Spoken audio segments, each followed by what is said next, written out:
O ayan mga tol, sino nakapanood ng video na to? Kung may tropa ka na ganito, iwanan mo na. Hindi katuwaan yung tawag sa ganyang gawain. Kabastusan yan, walang paggalang sa kasama mo o sa sinasabi mong kaibigan o tropa. Kung ganyan yung kasama mo, hindi mo na yan dapat panatilihang samahan. Kung hindi mo pa napanood tong video na to, play natin para makita, maunawaan mo kung ano yung sinasabi natin. Let's go, play natin. Mga tropa, kumusta? Ay! Bah, Mac, nakapanibago ka, bagong ligo ka. Bis na bis ka. Uy, bakit na bago yung shirt mo, pati nga. Igagawin. So yun mga tol, nakita naman ninyo kung anong ginawa niya sa video. So parang binati niya dito yung tropa niya no? Kinamusta niya. So parang bago yan, bagong ligo ka. Tapos parang ano yung sinabi niya sa shorts? Bah, Mac, nakapanibago ka, bagong ligo ka. Bis na bis ka. Uy, bakit na bago yung shirt mo, pati nga. Doon niya ginawa yung kalokohan niya no, after niya sabihin na bago yung short mo, ganon, bagong ligo ka, sa kanya hinatak, tas napunit yung short, 'di ba? Kababawan 'to, no. Alam ko marami natatawa sa ganitong video kapag pinapakalat o nagva-viral sa TikTok, sa Facebook o YouTube o sa kahit anong social media platform. At syempre, baka isipin ng iba, KJ ka lang no, sabihin ng iba, KJ tayo, ganito ganyan. Syempre lahat tayo dumaan naman sa pagkabata. At lalo kung bata ka pa, naiintindihan mo na para sa iyo o para sa pananaw mo sa kasalukuyang edad mo ngayon ay hindi ito makikitaan ng mali, masama o tila karamihan sa tao ay magsasabi na wag mo sila pakialaman, trip nila yan. Pero syempre, 'di ba, tignan natin kung ano yung mapupulot natin na naaral dito sa bagay na ito. Alam ko naman na maaari ito ay scripted, 'di ba? Yan naman lagi ang maririnig mo kapag may mga bagay na hindi nakaaya-aya no. Minsan may mga video na ganun pag binabash na, pag maraming tao nagagalit. Hindi mo alam kung nagiging scripted yung mga video o hindi mo alam kung totoong nagiging scripted yung mga video o talagang totoong nangyari. Pero balik tayo sa pinag-uusapan natin. Nabanggit ko lang yon kasi hindi natin alam kung sinetup lang nila to para mag-viral, trip na alam nilang kayang punitin yung shorts. Kasi hindi naman lahat ng uri ng shorts ay napupunit ng ganyan. Madaming makapal na shorts. Pero syempre, 'di ba, alam natin, depende sa kalidad, sa presyo, sa brand at iba pang mga factors kaya posibleng mangyari to. Gayon pa man, makikita natin kung ito ay content lang. Sige, saka natin pag-usapan yan kung content lang yan o trip lang. Pag-usapan natin yan, pagpalagay natin totoo, hindi scripted. Tignan mo naman yung setup dito, 'di ba? Makikita mo, seryoso no, seryosong tambay o seryosong upo, pahingain tayo o ano mang ginagawa nila diyan. And hindi natin alam no, kung talagang nakaabang na sila doon, pwedeng nagbubulungan na sila yung mga tropa niya na iba, hindi itong nahubuan, yung dalawang nakaupo doon no. Hindi natin alam kung natawa na dahil scripted or hindi natin alam kung natawa na at alam nilang may gagawing kalokohan yung isang tropa nila na nagbi-video. So makikita naman ninyo dyan no, kahit dito sa caption na nakalagay dito sa harap, palakasan ba ng trip. Di ko alam kung nire-upload lang yun ng uploader o nire-upload lang yan dito ko kasi nakita yan sa Sinka Murit no. Check nyo na lang kung dyan talaga yun. Well anyway, pinag-usapan natin, pagpalagay natin totoo ito at yan ay planado, kaya parang makikita mo na ngumingiti na yung tropa nila dito no. Isa dito yung lalaki dito no, kung parang pangiti ba siya o something, at yung isa nakangiti na talaga no. At pagdating doon sa dulo, 'di ba, doon na nila ginawa yung kalokohan nila. Eto, makikita mo yung mukha niya, seryoso siya no, parang siguro nakukutuban yung o nararamdaman niya yung biruan. Bagong ligo ka no, bagong ano mo, diba, kung mababaw ka mag-isip, matatawa ka no, o mapapangiti ka kung hindi mo pa nararamdaman yung trip.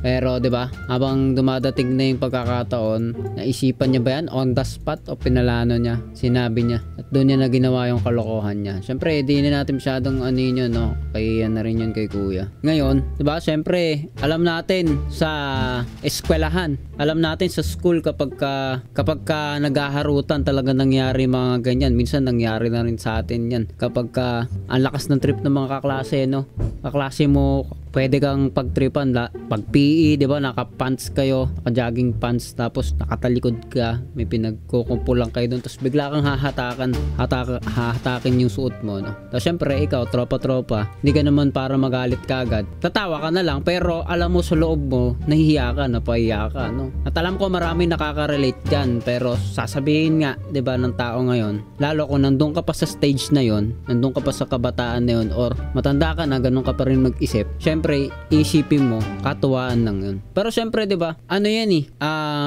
labanan yan ng lakas, no, lakas nila literal. Dito nga naka-caption, palakasan ba ng trip. Syempre yung manti-trip diyan, yung pinaka parang bossing sa kanila diyan, o yung hindi nila basta papalag-palagan, no. Kasi pagka ang gumawa niyan, kinakayan-kayanan lang tong pinagtripan, 'di ba? Hindi papalag yan eh. O kaya tropa, alam niyang may pakisama sa kanya, o alam niya yung ugali, hindi magagalitin o ano man. Siyempre hindi ano yan, hindi yan papalag o walang gagawin niya, hindi yan magagalit. Pero 'di ba, alam niyo yun, deep inside, ngiti-ngiti lang din yan, pero napahiya na yan, 'di ba? At makita mo yung habol na tingin, 'di ba? Dito makikita mo na kaagad kung ano yung itsura niya eh. Para sa akin, possible na totoo to eh, no? So ganun nga ang mangyayari, mapapahiya yung tao, hindi makakapalag sa'yo, kasi kung malakas ka nga man trip, ikaw yung siga ng grupo nyo, ikaw yung, kumbaga, alam mo na, ikaw yung pinaka hindi papalagan, ikaw yung isa sa number 1 na ganyan, no? Trip ka eh, bully ka eh, ganun. At syempre yung bata naman, kung hindi naman pala away o may intindi naman, talagang hirap makaiwas sa mga kasama na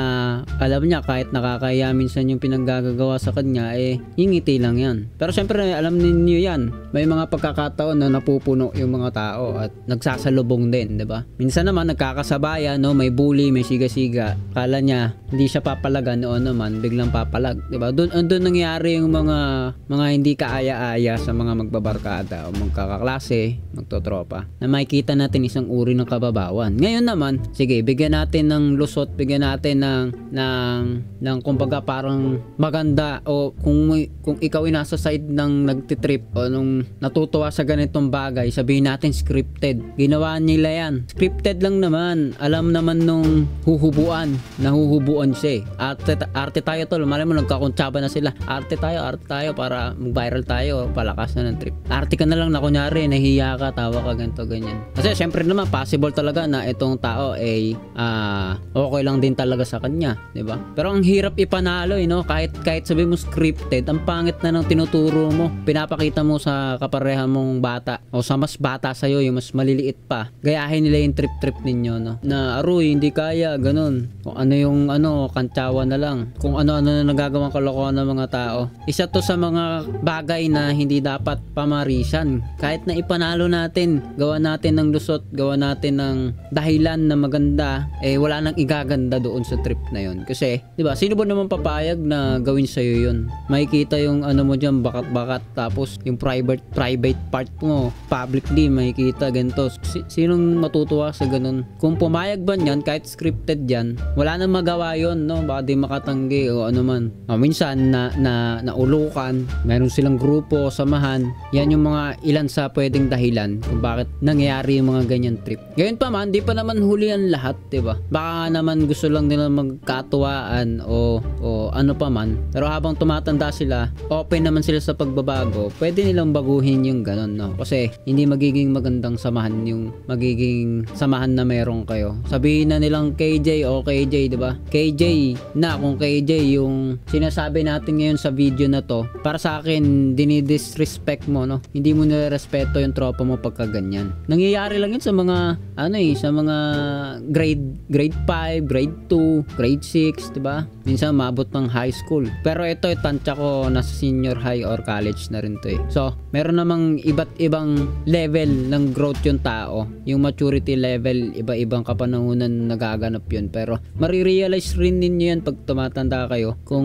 maganda bang gawain yung ganyan. At kung ikaw, may tropa kang ginaganyang-ganyan ka, pwede mo na yung layo-layuan pagka ganun yung trip nila. Kasi yung mga kasama na ganoon, no? Kadalasan hanggang katuwaan lang. Pero pagka mabigat na yung problema, pwede ka nang iwan sa ere. Kaya kung ikaw parte ka ng ganyang kalagayan, o kahit ikaw yung mismong nakakapang-bully, di mo lang nare-realize, naisip mo lang na gusto mo lang naman magkaroon ng konting tawanan, magkaroon ng konting banding, ay syempre pwede mo naman baguhin tol. Yun ay aking suggestion lang naman. Ngayon kung yung samahan ninyo ganyan talaga kayo magkatuwaan, 'di ba? Para sa akin ano yun, offending yun. Kasi kung ako hindi ko sasamahan yung ganyan, no. Tapos ipa-public mo pa, upload mo pa sa Facebook. Talagang trip yun. Baka hindi ganun ka ano yung ano ninyo. Hindi ganun ka solid yung samahan ninyo talaga. Pero naniniwala ako lahat tayo nagkakamali. Tuwid lang natin yung pagkakamali natin habang tumatanda tayo para pagdating ng panahon, ma-appreciate nila yung existence natin. Yung mga nagawa nating kalokohan, kahit ako may nagawa din naman tayong kalokohan, pero 'di ba? Nagpipilit tayo kung maayos tayong tao, nagpipilit tayo magbago at yung